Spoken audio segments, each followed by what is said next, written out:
Aujourd'hui, pour la chronique dégustation, je vous parle d'un produit coup de cœur, un produit qui m'a fasciné et qui m'a fait entrer dans la culture du saké, le Urakasumi Zen.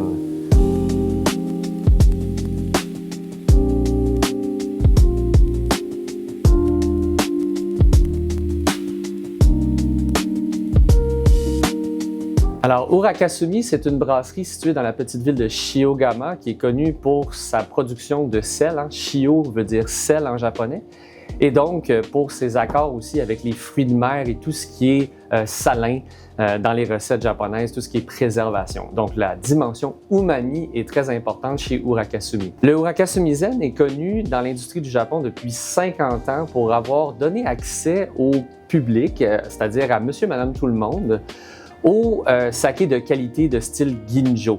À l'époque, on est en 1973 quand c'est apparu sur les tablettes, le mot Ginjo, la catégorie Ginjo n'existait pas encore en fait. Donc ça a été vraiment une découverte et d'amener les produits de compétition dans les maisonnées, dans les restaurants. C'est un peu l'accomplissement que ce produit-là a fait parce que dès la sortie du Urakasumi Zen, de plus en plus de brasseurs se sont mis à sortir ces produits-là plus accessibles avec du Ginjoka, donc un arôme plaisant, fruité ou floral.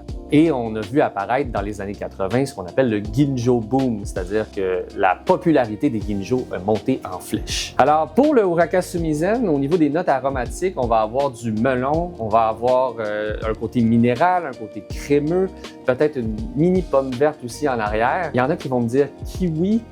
J'aime bien aussi la dimension fruitée derrière cette notion-là. Mais en général, ça ne va pas être un saké que vous allez avoir en puissance aromatique. On est vraiment sur la retenue. Quand on parle de zen, Urakasumi Zen, c'est pour cette dimension de on ne veut pas avoir trop d'impact, on veut juste être plaisant, mais faire la mise en scène derrière l'expérience culinaire. Pour celui-là, vous allez vouloir le marier avec des huîtres, avec un fromage crémeux, avec des avocats, style sauce guacamole, pas trop épicé, ça va être très très bon. Autrement, température pièce ou frais pour la température de service. Au niveau culturel aussi, c'est toujours agréable de se pencher sur la conception des étiquettes.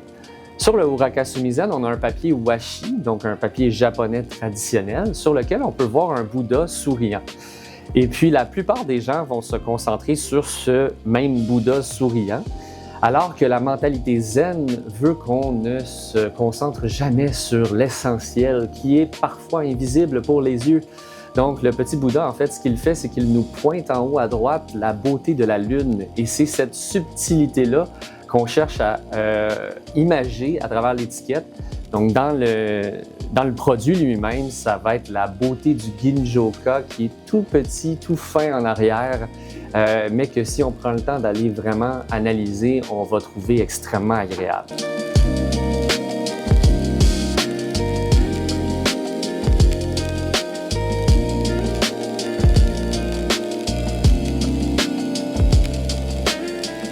Sur ce, si vous aimez le Urakasumi Zen, laissez un petit commentaire, laissez un petit pouce en l'air et ça va nous faire plaisir de vous lire, d'enrichir notre expérience saké avec votre apport personnel et je vous retrouve prochainement pour une nouvelle chronique dégustation.